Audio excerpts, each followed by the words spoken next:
বাংলাদেশের যা বর্তমান পরিস্থিতি তাতে যে কোনো দিন দেশে ফিরবেন শেখ হাসিনা, আর মোহাম্মদ ইউনূসের পতন শুধু সময়ের অপেক্ষা। নিউইয়র্কের জাতিসংঘ সদর দপ্তরের সামনে এক বিশাল বিক্ষোভ সমাবেশ অনুষ্ঠিত হয় যুক্তরাষ্ট্র আওয়ামী লীগের উদ্যোগে। গোপালগঞ্জে ফ্যাসিস্ট ইউনূসের নির্দেশে সেনাবাহিনী ও পুলিশের গণহত্যার প্রতিবাদ জানানো হয়। লন্ডন সফরে গিয়ে প্রধানমন্ত্রী নরেন্দ্র মোদী যে ধামাকাটা দিলেন, মোহাম্মদ ইউনূসের ব্যক্তিগত জীবন, তার রাজনৈতিক ক্যারিয়ার সবই এখন অন্ধকারে মোড়া। ওরা গত 8 মাসে যে পরিমাণ দুর্নীতি করেছে এটা আওয়ামী লীগ 16 বছরেও পারে নাই। বর্তমান যারা আছে এরা তো শুধু লুটপাটের ধান্দায় আছে। আওয়ামী লীগ যদি আন্তর্জাতিক জনমত গঠনে গুরুত্বপূর্ণ ভূমিকা পালন শুরু করে, যত দ্রুত শুরু করবে, আরো আগে শুরু করা উচিত ছিল। জনগণের ম্যান্ডেট নিয়ে আপনার ক্ষমতা চালাইতে হবে। আপনি না পারলে মাপ চান, ক্ষমতা আমার কাছে দেন।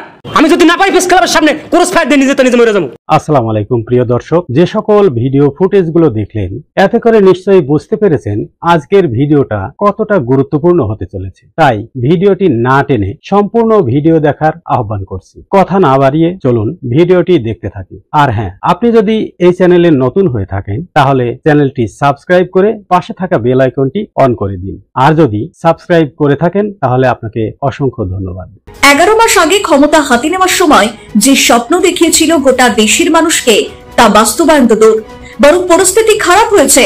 এমনকি ছাত্রদের সামনে এনে দেওয়া হয়েছিল একাধিক প্রতিশ্রুতি, কিন্তু তা পূরণ হয়নি। বোঝানো হয়েছিল শেখ হাসিনার আমলে ভারত বাংলাদেশে আধিপত্য তৈরি করেছে, আর সেটা করতে দিয়েছিলেন শেখ হাসিনা। কিন্তু এখন বাংলাদেশ স্বাধীন, ভারতকে কোনোভাবে নাক গলাতে দেওয়া হবে না।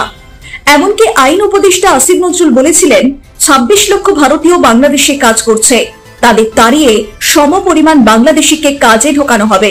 কিন্তু উল্টে দেখা গেল দেশ বিপথে চালিত হচ্ছে। খুন, ধর্ষণ, রাহাজানির রেকর্ড হারে বাড়তে থাকে শেষ 11 মাসে। বেড়েছে অর্থাভাব, শিল্প কারখানা বন্ধ, ছিনতাই, যেটা শেখ হাসিনার আমলে অনেকটাই কম ছিল। পরিস্থিতি দেখে ছাত্রদের মোহভঙ্গ হচ্ছে। যে ছাত্ররা ইউনূসের কথার সঙ্গে তাল দিত, এখন তারাই তার বিরুদ্ধে আন্দোলন সংগঠিত করছে। তারাই এখন বলছে, আমরাই শেখ হাসিনাকে দেশ থেকে তাড়িয়েছি, এবার আমরাই তাকে ফিরিয়ে আনবো। এমনকি ইউনূসের সরকারের বিরুদ্ধে সোশ্যাল মিডিয়াতে সমালোচনা করলেই তার বাড়িতে ইউনূসের বাহিনী পৌঁছে যাচ্ছে। প্রকৃত সাংবাদিকদের মুখ বন্ধের চেষ্টা চালানো হচ্ছে। গোপালগঞ্জে গোটা বিশ্ব দেখেছে কিভাবে ইউনূসের ক্যাডার বাহিনী বেপরোয়া হয়ে উঠেছে। তার উপর বিমান দুর্ঘটনা এবং পরীক্ষা স্থগিত না করাকে কেন্দ্র করে সচিবালয়ের ভিতর আন্দোলনরত পড়ুয়াদের উপর লাঠিচার্জ ঘিরে ক্ষিপ্ত হয়ে উঠেছে ছাত্ররা। এখন তারা তাদের বিক্ষোভের ঝাঁজ আরো জোরালো করেছে। রাজনৈতিক বিশেষজ্ঞরা বলছেন, এই শুরু, এই আন্দোলনের পথ ধরেই শেখ হাসিনা ফিরে আসবেন। ছাত্ররাই তাকে ফিরিয়ে আনবে। যে ছাত্র নেতারা অর্থাৎ এনসিপি নেতারা আন্দোলন করে একটি সরকারকে হটিয়েছিল, এখন তারা সেনাবাহিনী ও পুলিশকে নিয়ে ঘুরে বেড়ায়। অনেকে বলছেন, মেটিকুলাস ডিজাইন করে আন্দোলন করা ছাত্রদের এই হাল হবে সেটা আগেই আন্দাজ করা গিয়েছিল। এবার বাংলাদেশে শুরু হয়েছে আসল ছাত্রদের আন্দোলন। এমনকি দেশের সেনাপ্রধান, তার উপর ভরসা ছিল বহু মানুষের, তার মুখোশটাও খুলে গিয়েছে। তাই তার বাহিনী নিরীহ মানুষদের ওপর গুলি চালাতে দুবার ভাবেনি। যখন এই ছাত্ররা ঘিরে ধরবে তখন তারা যাবে কোথায়? মঙ্গলবার রাষ্ট্রীয় শোক ঘোষণা করেছিল অন্তর্বর্তীকালীন সরকার। সেই দিন 4টি রাজনৈতিক দলের সঙ্গে বৈঠক করেছেন প্রধান উপদেষ্টা, যেখানে উপস্থিত ছিল বিএনপি, জামাত, এনসিপি এবং ইসলামী আন্দোলন নামে একটি রাজনৈতিক দল। এটা ঘিরেও বিতর্কে জন্ম দিয়েছে। প্রথমত, জামাত এবং বিএনপি বড় রাজনৈতিক দল হলেও এনসিপি এবং ইসলামী আন্দোলন কিসের ভিত্তিতে বড় দল বলে মনে করছেন মোহাম্মদ ইউনূস? এছাড়াও বৈঠকের পরে যে ছবি সামনে এসেছে তাতে দেখা যাচ্ছে প্রধান উপদেষ্টা প্রাণ খুলে হাসছেন।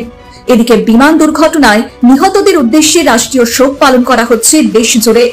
এমনকি বৈঠকের পর প্রেস ব্রিফিং এ বিমান দুর্ঘটনা প্রসঙ্গ ছেড়ে আওয়ামী লীগকে কিভাবে প্রতিরোধ করা যায় তা নিয়ে জানানো হয়েছে। এমনকি এই বিক্ষোভ আন্দোলন নাকি ছাত্রলীগের বলে দাগিয়ে দেওয়া হচ্ছে। শুধু তাই নয়, 1200 ছাত্রের বিরুদ্ধে মামলা করেছে পুলিশ। সব মিলিয়ে ক্ষোভে ফুঁসছে ছাত্ররা। অনেকে বলছেন, আর বেশি দিন ক্ষমতায় থাকতে পারবেন না মোহাম্মদ ইউনূস, খুব তাড়াতাড়ি হাসিনা ফিরবেন বাংলাদেশে। এই সরকারের ব্যাপারে, এই সরকারের নেতিবাচক কর্মের ব্যাপারে খুব জোরালো কোনো ভূমিকা দেখছি না। সেই জায়গায় আওয়ামী লীগ ভূমিকা নেবে, এটি খুব স্বাভাবিক। আওয়ামী লীগ যদি আন্তর্জাতিক জনমত গঠনে গুরুত্বপূর্ণ ভূমিকা পালন শুরু করে, যত দ্রুত শুরু করবে, আরো আগে শুরু করা উচিত ছিল। আজকে 1 বছর হয়ে গেছে। হ্যাঁ, হয়তো আওয়ামী লীগ পতন হয়েছে, পতন অকস্মাৎ পতন, আসমান থেকে জমিয়ে নেমে পড়া হঠাৎ করে। হয়তো আওয়ামী লীগ নেতৃত্ব, আওয়ামী লীগ নেতা কর্মীরা কিং কর্তব্য মেনে উঠছিল দীর্ঘদিন, কিন্তু তাই বলে তাদের ঘুম ভাঙতে এত সময় লাগবে এটাও কাম্য নয়। এটা আরো কমপক্ষে 6 মাস আগে করা উচিত ছিল। যেটি হোক, আওয়ামী লীগ যদি আন্তর্জাতিক জনমত গঠনে মাঠে নেমে পড়ে পুরোদমে, গতকালকের সংবাদ সম্মেলনটা স্থগিত হয়েছে এবং আয়োজকরা বলেছেন যে এটি খুব শীঘ্রই হবে, আবারও হবে এবং পরবর্তীতে এটি জানানো হবে। এখন দেখার বিষয় যে শীঘ্রই সম্মেলনটি হবে, নয়াদিল্লিতে হবে এবং পৃথিবীর বিভিন্ন প্রান্তে হবে, বিভিন্ন দেশের সাথে কূটনৈতিক তৎপরতা। আমি অবাক হয়ে যাই আসলে, আওয়ামী লীগ এত বড় একটা দল, আমরা কদিন আগে, 1 বছর আগেই দেখতাম যে যেদিকে তাকায় সেদিকেই শুধু আওয়ামী লীগ আর আওয়ামী লীগ। কিন্তু সত্যিকার অর্থে অনুসন্ধিৎসু মানুষের কাছে আওয়ামী লীগের সেই অর্থে দেশে বিদেশে এখনো পর্যন্ত কার্যক্রম চোখে পড়ছে না।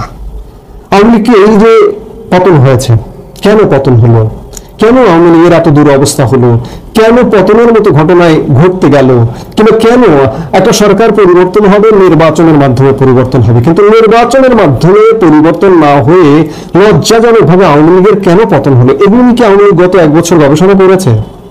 পতনের কারণগুলো অনুসন্ধান করবার চেষ্টা করেছে? কিংবা পতন হয়ে গেল ঠিক আছে, দেশে যখন পারছে না, তখন আন্তর্জাতিক জনমত গঠনে কি কাজ করেছে গত 1 বছরে? করেনি।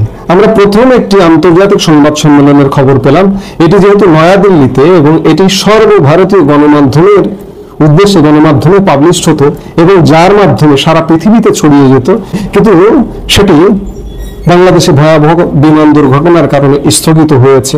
আমরা মনে করতে পারি যে এটি খুব শীঘ্রই হবে এবং সারা পৃথিবীর বিভিন্ন প্রান্তে হবে, কারণ বাংলাদেশ ভালো চলছে না এই মুহূর্তে। আর কারো এই ভালো চলছে না এটি বলার মতো আর কাউকে আমরা দেখছি না। বারবার বলছি, আবারও বলছি, দেখছি না। আওয়ামী লীগের এই দায়িত্বটা পালন করা উচিত, এই দায়িত্বে এগিয়ে আসা উচিত, কিন্তু গত 1 বছর আওয়ামী লীগ সেই দায়িত্ব পালন করেনি। আমরা যতদূর জানি এই মুহূর্তে একজন আওয়ামী লীগের যে 16 বছরে যারা পররাষ্ট্রমন্ত্রী ছিলেন তাদের মধ্যে একজন জেলে বন্দী আছেন, কিন্তু এর বাহিরে কমপক্ষে 3 জন দেশের বাহিরে আছেন। আওয়ামী লীগের এই সাবেক পররাষ্ট্রমন্ত্রীরা কি করছেন? এর মধ্যে হাসান মাহমুদকে নয়াদিল্লিতে আছেন, নয়াদিল্লি সফর করেছেন, এটি জানা গেছে। তিনি জানেন না তিনি তৎপরতা চালাচ্ছেন কিনা। আর বাকি দুজনের একজন তো বয়সের ভারে একদম নোজ, আবুল হাসান মাহমুদ আলী, তিনি বয়সের ভারে খুব স্বাভাবিকভাবে নোজ। আওয়ামী লীগের পররাষ্ট্রমন্ত্রীরাও বিদেশে বাংলাদেশের এই অচলাবস্থা নিয়ে জনমত গঠনে গুরুত্বপূর্ণ ভূমিকা পালন করুন, সেটি প্রত্যাশা। এবং সেই সাথে দেশেও মানুষ, একটা বড় অংশ মানুষ চাইছে যে আওয়ামী লীগ ফিরে আসুক, আওয়ামী লীগ রাজনীতি করুক, ক্ষমতায় যাক না যাক সেটি কিন্তু ধর্তব্যের বিষয় নয়। অন্তত পক্ষে বিরোধিতা করা, একটা অন্যায় হচ্ছে, একটা অপকর্ম হচ্ছে, তার বিরোধিতা করার জন্য কণ্ঠ প্রয়োজন। কারণ এই যে এখনকার রাজনৈতিক দলরা সবাই এক ভাষায় কথা বলছে, সরকারের সাথে আছে মানে সবাই এক ভাষায় কথা বলছে। এই এক ভাষা, ভালো হোক মন্দ হোক, এক ভাষায় কথা বলছে, কিন্তু মন্দ কাজ হচ্ছে।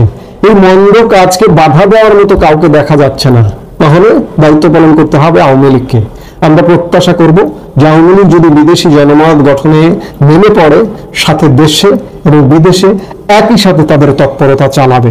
যত দ্রুত তৎপরতা চালাবে, আমি বারবার বলি যে বাংলাদেশ বাঁচবে, আওয়ামী লীগও বাঁচবে। আজকে সচিবালয় আক্রমণ, আজকেও দেখলাম শাহবাগে আক্রমণ, পুলিশ সেনাবাহিনীকে ভুয়া স্লোগান দিচ্ছে। এগুলো আমরা দেখতে চাইছি নতুন বাংলাদেশে। আজকে সচিবালয়, কালকে যে আন্দোলনটা হলো, সচিবালয়ের গেট ভেঙে সচিবালয়ের ভিতরে ঢুকলে সেনাবাহিনী সহ তাদেরকে গায়ে আক্রমণ করছে। এটা কার প্ররোচনা হয়েছে? ডক্টর ইউনূস নাকি শিক্ষা উপদেষ্টা? শিক্ষা উপদেষ্টা সবের আগে ওই স্কুলে যাওয়ার কথা ছিল যেখানে এত হতাহত হল, সে বিবৃতিও দিল না, সেখানেও গেল না।